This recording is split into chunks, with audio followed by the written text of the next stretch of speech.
Pas përfundimit të fazës së parë të rilindjes urbane, qeveria po përgatit një program të ri Rilindja Urbane 2.0 që synon të investojë 1.5 miliard euro me shtrirje më të gjerë, i cili sipas kryeministrit Edi Rama do të fokusohet tek standardet e reja të jetesës dhe jo vetëm tek ndërhyrjet infrastrukturore. Duke folur për arsyet që kanë sjellë këtë qasje të re, Rama tha se shoqëria shqiptare ka kaluar në një fazë tjetër ku pritshmëritë e qytetarëve janë rritur dhe investimet nuk mund të maten më vetëm me zgjidhjen e problemeve bazë. I kam gjetur në lum, s'kishin rrugë, s'kishin ndryqim, mbushur me ferra, mes plerave, ja u kam bërë lagjen me rrugë, me drita, me pemë, edhe stola kam vënë, po janë mos mirënjohës.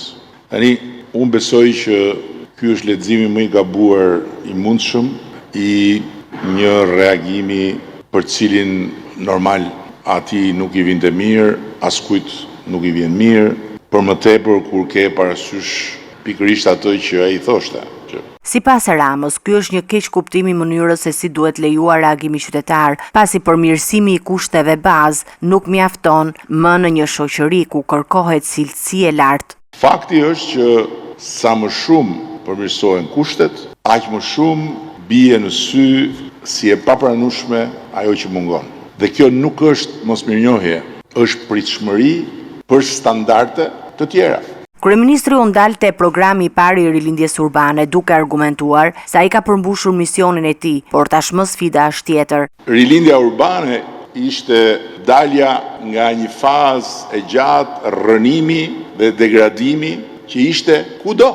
Rikthimi i qytetit si vendi ku njerëzit kanë një jetë të mundshme sociale dhe gjithë çfarë pastaj e përmbledh mozaikun e rilindjes urbane me sheshet, rrugët, ndriçimin, shkollat, qerdhet, ujësjellës, kanalizimet, i përkisnin një faze kur Shqipëria njerëzit filluan të besojnë. Ai e lidhi këtë ndryshim edhe me zhvillimin ekonomik dhe social të vendit, duke argumentuar se qeverisja përballet me një shoqëri që kërkon më shumë pikërisht si rezultat i transformimeve të viteve të fundit. Kush mendon që shoqëria është bërë më negative, nuk duhet merret me politikë. Nuk duhet merret me punë të cilat janë funksion publik, shërbim publik. Sepse nuk e përballon dot. Sot kush merret me këtë punë duhet thjesht dhe vetëm ta ketë të ndarë mendin shoqëria është bërë më kërkuese, jo më negative, më kërkuese.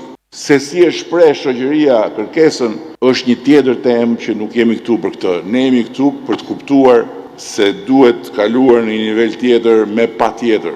Sipas kryeministrit, pakënaqësitë qytetare nuk duhen parë si mungesë vlerësimi për punët e kryera, por si treguesi një faze të re ku standardet janë rritur. Mjekët popullor, pastaj vjen një moment tjetër kur nga mjekët popullor kalojnë ke fallxhorët. Pse i lind nevoja për fallxhorët njerëzve? Dhe shkaku jemi ne.